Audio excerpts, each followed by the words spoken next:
Hey everybody, welcome back to Money and Music. I am Doc.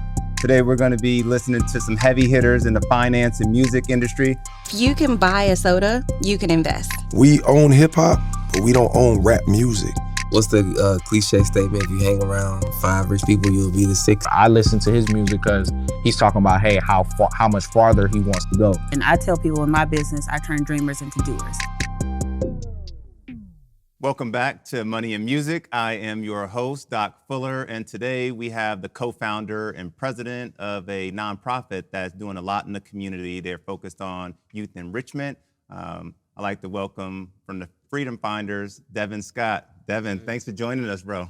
Appreciate you joining, man. It's an honor to be here, brother. Yeah, I appreciate it. So Devin, you're a young guy, right? You guys are doing a lot of stuff in the community, and it's not just you, right? You have a team of people that are helping you with your nonprofit. Can you tell us a little bit more about your nonprofit and why you guys decided to start it?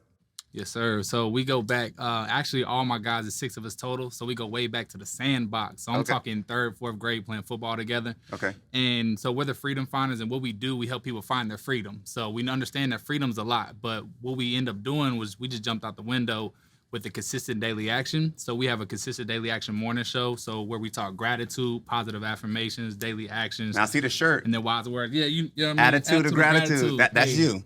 Yeah, man, that's on me. That's our design right here. So shout out to Andrea Rhymes, man. Share a little, you know what I'm saying? Our unofficial designer. But so we go live every day, and we want to just influence people to find their freedom and to, start the day off with some gratitude, because we understand the importance of gratitude, right, and what that can do for you, push you in a state of receivership. So it all started with that. And then what kind of transformed from that is we have some schools reach out to us and like, hey, we'd love for you to come into our school and give some of this leadership. We love seeing, like, we see where y'all started, and now we see where you at. We want you to come give some gems. So then we started doing a little bit of that. So that's kind of where we are right now. We have some big time things we can't talk about yet. We're gonna talk about that later. But you're right. It's not just me. So I'm the president, but we have our vice president, Shaq Tinsley. We have our treasurer, Chris Harley. We have our director of personal development. He's actually the person that pushes up my guy since he sandboxing my 2nd grade. Okay. Like, elementary school, middle school, college, everything together. Eric Robinson Berry, call him E-Rob. Call him Eric, call him E-Rob. We have our director of communications, AD, Anthony Davis, call him AD. So he's actually a coach over at Akron. So he's super busy. And then we have Michael Tyler. I think I hit them all. So if I missed somebody, I'm sorry. But all of us grew up together, and we want to make sure that we're just giving back, because we all started because I asked, when COVID happened and we started getting on Zoom calls more, right? We got on Zoom and we're chopping it up. We talking about all this other stuff, but you know how I get down. Yeah. I asked him a question. I said, if money did not matter, what would you do every day?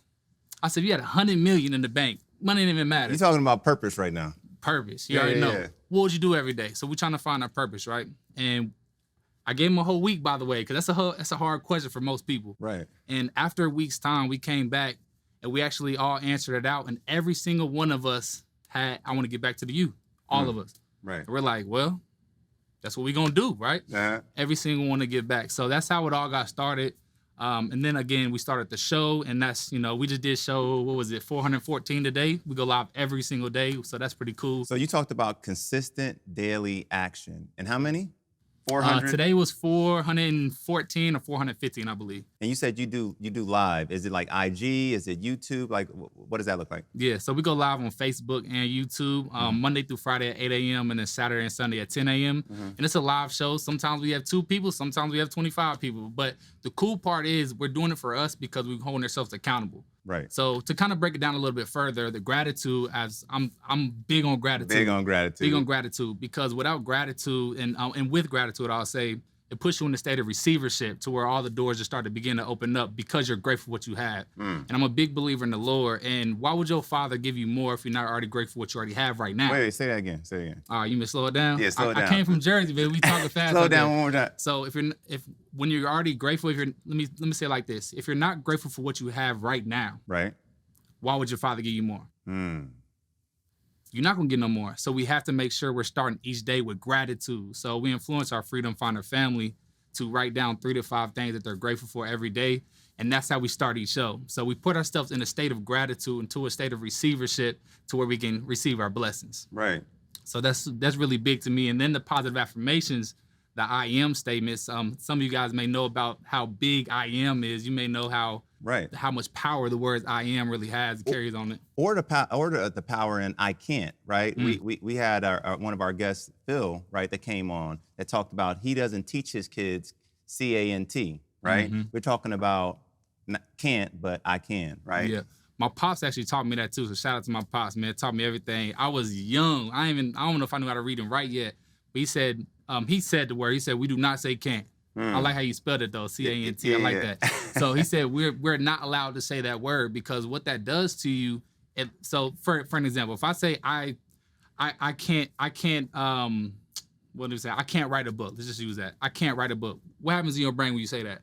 Your brain automatically turns off. You move on to another subject. You got to reverse that to how can I? How can I write a book? Now what happens to your brain?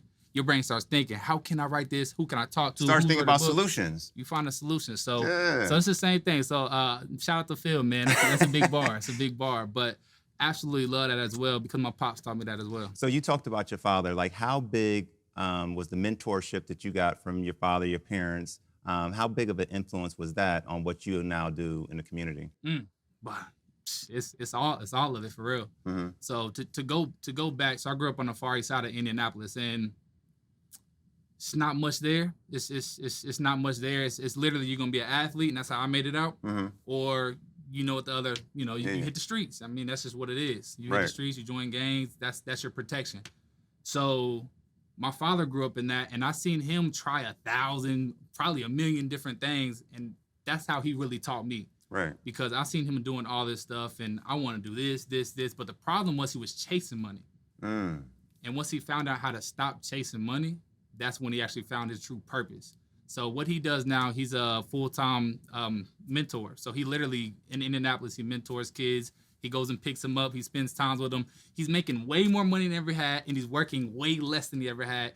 And he doesn't feel like he's working because he actually loves what he's doing. So literally everything I learned really came from my pops. And so are you now then going out in the community and teaching others how to be mentors, how to be coaches? Like, what does that look like? Yes, sir, man. That's where we're going to. So I heard Phil say it on one of the past episodes of how, one of his goals is to make sure he's building a team of younger youth to give back and teach. So I have the same goals. We want to teach everybody how to find their freedom first and foremost. We're the freedom finders. Finding that freedom to where they're going to know what their freedom is. And now they have the ability to go do what they want to do because they're not just doing it for money at this point. They're doing it because they love to do it. And we want them to find that and then go back and teach that in. So we want to just set up as many agencies as possible and, work with the cool kids and the fly groups. So we talking about Phil right now. All of us, we have the same synergy of what we're doing right now. And at the end of the day, there's no competition. It's all partnerships because we have the same goal of making sure the kids are better than we are. So if you're talking to some high school students, right? You and the other Freedom Finders, 317. Shout out to Freedom Finders, 317.com. But when you're looking to find mentorship and you're in high school or college, like where do you go? That's a great question. So I'll take it one step further. Of number one, to find a mentor, you got to bring some type of value to that mentor. Okay. You can't just say, "Hey, will you mentor me, Doc?" You'd be like, "Man, I guess, like, sure." It has to be give and take. It has to be some give and take. So you have to bring some type of value to your mentor. Number one, but you want to number two, you want to find somebody that's doing something that you want to do. That's a mentor. Okay. If you're trying to become a millionaire in real estate, don't find a mentor as a car salesman.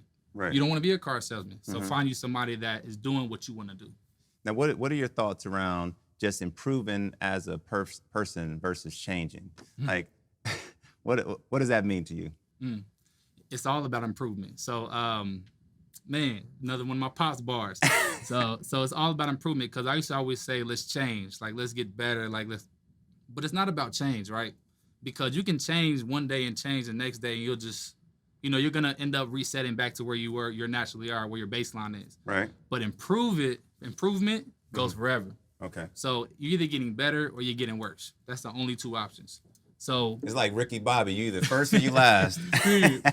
So if you want to get better, right? You have to continue to improve. So I'm really big on, instead of saying like, hey, let's change all this, let's change this. Right. Let's just improve it. Let's take it what it is right now and let's move the needle. Let's improve the baseline. Let's lift the baseline up to make it a little better situation. That's dope. That's dope. So now you've developed, right? And life is just about maturation and continuously, getting to a different space. So where you are right now, what would you tell the younger version of you that'll help you navigate these waters that you've been able to navigate through? Man, that's a great question, man. And probably, man, it'll be a lot. But probably the one thing. Speaking of the one thing, it'd probably be to find your one thing, because what my pops did, he did 1,000 things.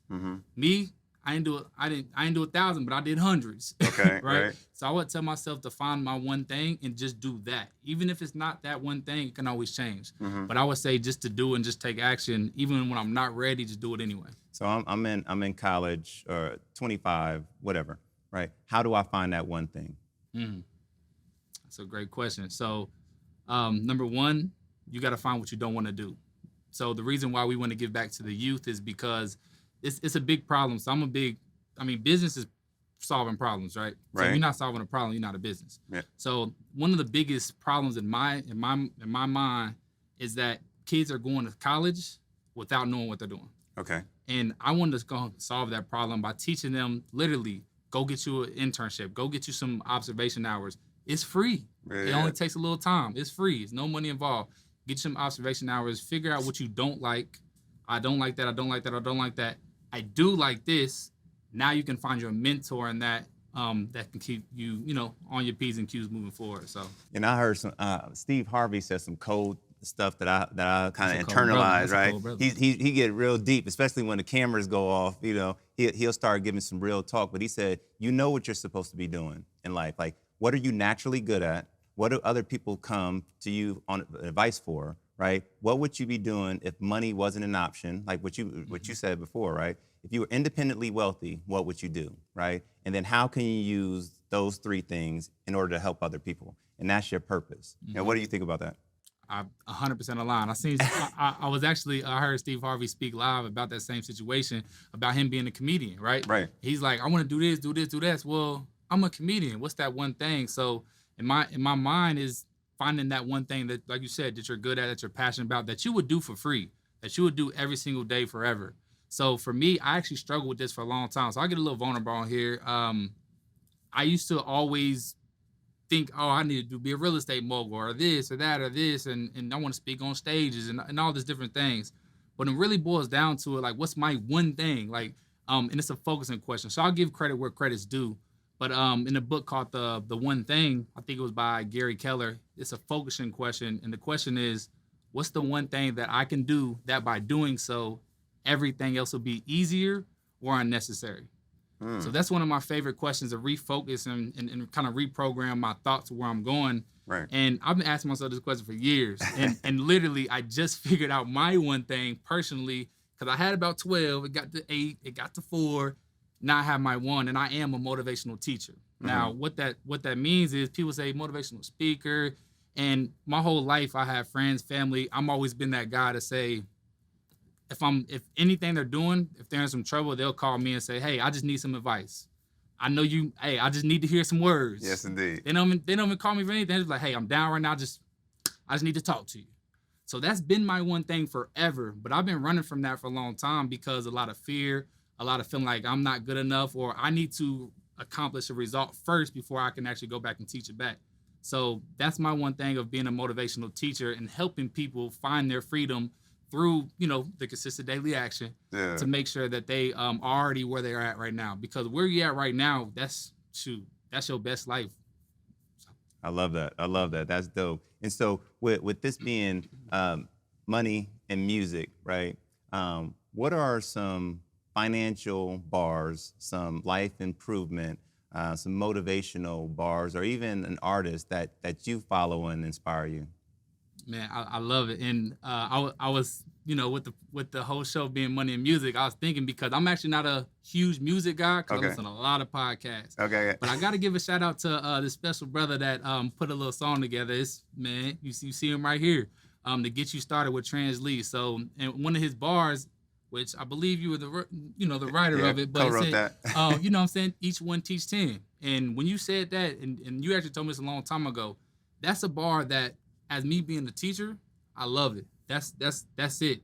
Because when you get this knowledge, you got to go give it to somebody else, or you being selfish. Right. So you got to keep on giving it back, giving it back, giving it back. So I got to give it to you. That's my number one bar. And then obviously everybody knows the best bar by Jay-Z. I'm not a businessman. I'm a businessman. I'm pretty sure Phil said that one too. But because everybody is their own business right now, and that what leads to their own freedom, you got to understand that and unlock that into your internal self first before you can make it become a reality. Dope. Well, shout out to Trans Lee. Yeah. Trans Lee, we're going to be hollering at him on one of our future episodes, and that gets you started. Let me just go ahead and plug that. iTunes, Spotify, Tidal. Get it all those outlets. But yeah, thank you, man. I appreciate that, man. So what's next? What projects do you have working on next 5-10 years? Yep, love it. So giving back to the youth. Again, starting because we try to do all this other stuff, but getting back to our one thing, right? Giving back to the youth. So what we're doing right now, we're building out of the Freedom Finders curriculum, the youth curriculum, that's going to teach some pillars. And I guess I'll run through them. But we're talking about finding your purpose. It's to an elevator pitch. It's teaching the kids the life skills that school doesn't teach. Really simple. Love it. It's a lot of stuff that school does not teach. Yeah. That why are we going to college without knowing how to balance a checkbook? Or how to tie a tie. How to cut a steak, how to have proper mannerisms. But we're teaching them how to find their purpose first and foremost. We're teaching them how to set SMART goals. Really simple stuff. How to take that goal and actually make it a SMART goal, something that's specific and something that you can actually measure, timeable, things like that. We're talking about choices. Good versus bad choices. It's your choice, and there's consequences either way. Right. So it's your choice. We're talking about proper mannerisms, how to be professional. We're talking about what are we talking? Mental health. It all starts right here. It all starts right here. That's one of the important. Man, it all starts right here. Yeah. And then lastly, we're really specific with this. We're talking money last, because in society right now, money is always first. We're chasing the bag instead of chasing happiness or purpose. You know what I mean? Yep. We're just chasing the bag, and if we're always chasing money, the money's gonna run faster from you. So you gotta stop chasing money. You gotta start chasing purpose, because once you find your purpose, once I found my one thing, now I'm just like, oh, I want to do this one thing that I love to do, which I would love to share right now, but I can't share right now. That one. We'll bring you back. All right, cool. But that one thing I love to do, I'm not gonna need to do anything else, because that one thing I love to do is gonna triple my income, and I'm gonna say, oh, well, that's that one thing I need to be doing. So can't wait to talk about that. Can't talk about it right now. That's what's up. Well, Devin, thank you for joining us today. I certainly learned a lot, and I know you're doing a lot of cool things with Freedom Finders. You have a website, merch like that. freedomfinders317.com is the URL. So I love what you're doing, man. You and the other fellas. So thank you for joining us, and I'm looking forward to seeing what you guys have coming out next. Appreciate it, man. Thanks for having me, brother. Yes, indeed. Yes, sir.